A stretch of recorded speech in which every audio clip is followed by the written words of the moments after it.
Hey, yeah, I wanna loot, baby, loot, loot ba doot, loot ba doot, loot ba doot ba doot ba doot. If you clicked on this expecting a standard Loot Crate unboxing video, number one, you're about 10 years too late for that kind of thing. Number two, you came to the wrong channel. Because this is not an unboxing. This is a deconstruction of Loot Crate, a fad from the early 2010s that is very culturally and historically significant, as the Deviant historian would say, Yep. and very emblematic of the times. You were actually doing some research on on this company. Started in 2012, was bankrupt in 2019. Couldn't even make it to the 2020s. Couldn't even make it to COVID. Which is kind of too bad because, like, if it had stuck around for another couple of years, it might have actually turned a profit. Well, I think they're restructured into something else. The original core group, though, would bust. But now with the supply chain issues, you're like getting a Loot Crate, and you're like, I got a pencil, an aspirin, candy corn, and a rub-on tattoo. There you go. But that's not too far off from what you originally got. Because the truth is, what this was, it was a way to kind of capitalize on what I call fake nerd culture that arose in the late 20-aughts, early 2010s with the MCU, the Marvel Cinematic Universe. A lot of people all of a sudden like, oh, I love superheroes. I'm such a nerd, even though they've never read a comic book in their lives. And then the Big Bang Theory being popular, which was another, it's another show, that another thing that's very much up that alley. Mm-hmm. And then Loot Crate. Well, they wanted, I read about some of their original marketing, they wanted to be Comic-Con in a box. And I think they lived up to that. If you want something overpriced and with a lot of congestion and disappointment in it, that's pretty much what it is. But well, what I always figured was that this was basically a way for hobby stores to sell off their unwanted merchandise. They would like sell it off to Loot Crate for like pennies on the dollar, and then Loot Crate would send this shit out. Mm-hmm. And it was shit that people didn't buy in the store, but it's just a way to get rid of it and make a little bit of money off of it. I wonder if they ever put a T-shirt in there. Like, you gave me a size small, I'm a size XXL. Yeah. And they're like, well, this is what's in your Loot Crate, dude. You can do what you want to do with it. And there was something else with Loot Crate. One size fits the statistical majority. I like that. But growing up, we went to big lots, and certain outlet stores and outlet malls have kind of surplus stuff. But what I like with the outlet malls and the outlet stores is that I could pick what I wanted out of the place, the big box. But with a crate of crap that's delivered to my house and I have no say and no clue, it's like a mystery, but it's like, sort of like, am I dealing with a dog turd in there? Like, what am I going to find? Coal, a dog turd? You don't know. Vintage QR code. Oh, wow, yeah. Back when that was a big deal. Back when that was like a brand new technology. But I got this from a work buddy of mine. He subscribed to Loot Crate. And I will say, this guy was like a true nerd. But he was also very, he tried to be very welcoming of, kind of new people into the community. He always tried so hard to like the new crappy shows and the new crappy movies. And he was one of those, OG nerds who kind of tried to make excuses for the new stuff. Yeah. Even though it was just awful. Yeah. And if you're watching, I mean, this guy, he maybe might still be watching. If you know who you are, hey, hi. And this is not a video. I want to make it clear, this is not a video to make fun of you at all. We're just talking about Loot Crate. But yeah, this, he didn't, I don't think he did this for very long. He kind of realized pretty quickly that it wasn't worth the money. But I remember Loot Crate was kind of associated with those pop, are they something pop figurines where they're different pop culture characters, but they have big heads and they're kind of like bobbleheads. Huh. They have these big anime heads. Yeah, I've seen them. I forgot what they're called, but yeah, I know what you're talking about. Those I find personally offensive because like they'll have one of Batman and one of like these different like sci-fi characters, and they're cutesifying that stuff. Well, and they also look like they're disabled mutants. Yeah, they don't look right. Yeah, they don't even look cute. They look creepy and weird. Yeah. So that same place I worked at, there was a girl who was really into those, and she was a really cute girl, and I wanted to get to know her, but I just couldn't get past all of those like shitty figurines on her desk. Wow. I mean, it was just like, are we going to have anything in common? Like, you know, it was almost like she was broadcasting the fact that like she was crazy, that kind of person. Yeah. But anyway, the box itself is interesting because when you open it up, it prompts you to document the experience. Tips for the perfect unboxing. Oh, and by the way, it's empty. Oh. What happened to the loot? Did the pirates pirate the pirates' loot? Well, this is symbolic because like the box is empty, but even when it's full, it's kind of empty. Yeah. Because it's an empty experience. Oh. It's like that joke on The Simpsons where Reverend Lovejoy is handing out ice cream to the kids, and he named each flavor after a different denomination. Yeah. And Bart says, he hands him a bowl, an empty bowl, and it says, "This is Unitarian flavored ice cream." Oh. And Bart says, "There's nothing in here." And Reverend Lovejoy says, "Exactly." So this is the same kind of deal. Oh, wow. But you enter the code here. Up, up, down, down, left, right, left, right. Yeah, see, Contra. The Contra code. It's a reference. It's one of those nerd references that everybody knows, but they think they're clever for knowing it. You know, kind of similar to the Schrodinger's cat. And, what's the Contra one? It's up, down, left, right, left, right. Yep, BA enter. That's the code for the game Contra, an NES game, where if you enter that code, you get like 30 lives. It's basically a cheat code. Oh. So this kind of thing, it was all about taking the exterior trappings of nerd culture and watering it down for like mass appeal. Yeah. Which is pretty much like, you know, like we said, the Big Bang Theory, the MCU, all of that, you know. Like, you know, at the same time I was on like dating sites, and I can't even tell you how many chicks would say, "Oh, you know, I watch superhero movies and anime, so I'm such a nerd." It's like, that's not, you know, it's such a, you know, it's such an insult to guys like me who actually were like true nerds back in the 90s and early aughts, you know. Well, you really analyzed the media and its cultural significance and its contributions and its deeper meaning besides just the surface level bullshit. I have a long box of graphic novels and comic books at home. I spent my teenage years reading classic science fiction. Yeah. I watched all of the classic sci-fi shows. I was actually into that stuff.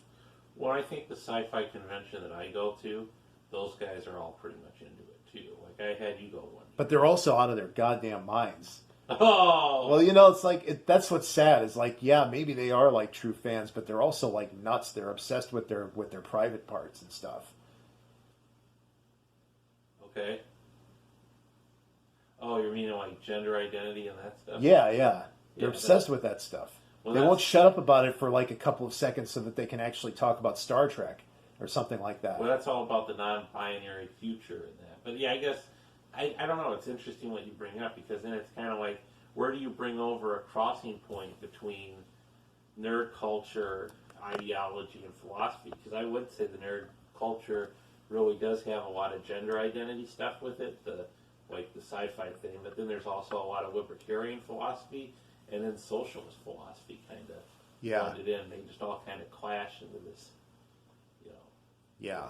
Yeah, and there's something to be said for that. Like in the original Star Trek shows, there was definitely a left-wing agenda there, but it didn't take over the show. It was still an entertaining and interesting story. Yeah. You know, they didn't let the message become the plot, but and also it was balanced. Yeah. You know, often in a lot of those old episodes, they didn't tell you what exactly you should think. They kind of just presented you with, this is what's going on, and in a lot of those episodes, there really wasn't a right or a wrong. It was just like one decision or another, you know. But you can see here on the box, it says, document. Don't forget to photograph and film your unboxing. See, this was, you know, before people really knew what the term unboxing meant. I mean, did everybody get different crap, or was it like... It was mixed. Yeah, it would get mixed up a little bit. It would get kind of randomized. You know, like you could get like, you know, like one person would get like one collection of superfluous crap, and then another person would get slightly different superfluous crap. You know. Wow, sounds great.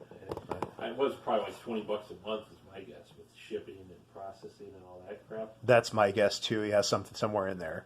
And then share your experience with the looter community.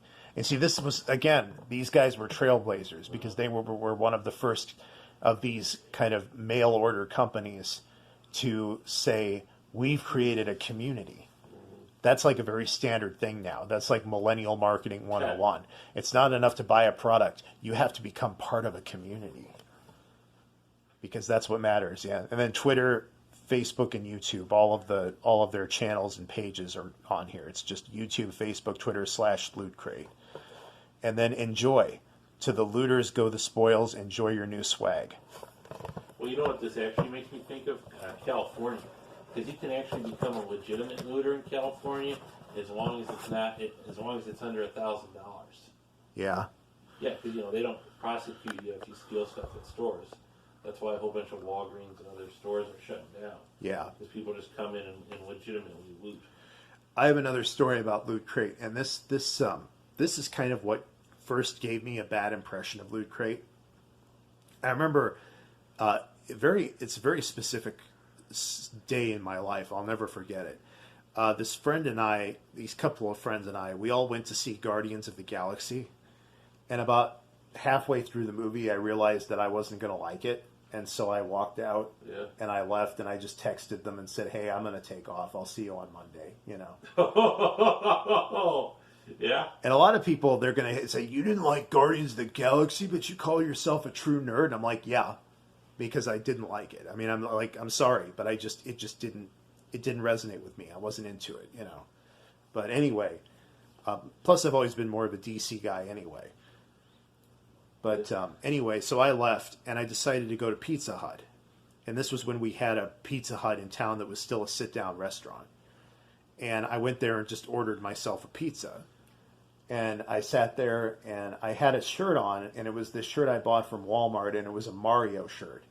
It was like a blue shirt. Some of you may remember this shirt. A lot of people wore it. It was a light blue shirt with a NES-style Mario, with a Super Mario Brothers 1 style Mario on it. Was it the gold and red one, or am I thinking of a different one? Well, it's like the one that's very pixelated. You know, it's okay. like not the Mario Brothers 3 or the Mario Brothers 2. It's the one where his eyes are just pixels, and they're just the simplest Mario. The same Mario that was in the Donkey Kong game, I think. But anyway, this girl, probably in her 20s, and I was in my 20s too at the time. She was with some people, and she came up to me and she said, excuse me, did you get that shirt from Lootcrate? And I said, no, I didn't. I bought it from Walmart. And I was like, and she said, oh, okay, I was just wondering if you got that from Lootcrate. And then she kind of went, okay, thank you, goodbye. And it was almost like, okay, I'm done with you now. Yeah. It was just this kind of like dismissive, like, okay, you answered my question, now I'm going to... You're one of them people from Walmart. You're not a Lootcrate exclusive person. Well, it wasn't even that. It was just like, the dismissiveness of like, I don't want to talk to you. I don't want to have a conversation with you. And I don't know if she really meant it that way. It's just the way that it came off. Yeah. And it's left a very indelible impression. Yeah. I don't even remember if I actually said that I got it from Walmart, but she just had this attitude like, like she just this very unfriendly attitude. Do you think it was because she was nerdy, or do you think it was because... No, that's the thing. She didn't strike me as nerdy, like particularly. Yeah. She strike me as sort of normie, you know. But anyway, it just kind of, I just thought, you know, I bet a lot of Loot Crate people are that way. They aren't really passionate about this stuff. They don't really want to talk about it and enjoy it with others. They just want the trappings. They're like the Patrick Bateman of nerd culture.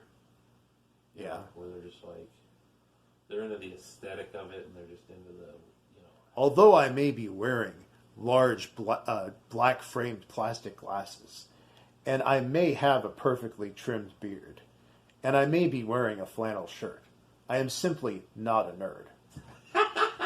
I am actually a hipster, pretending to be a nerd.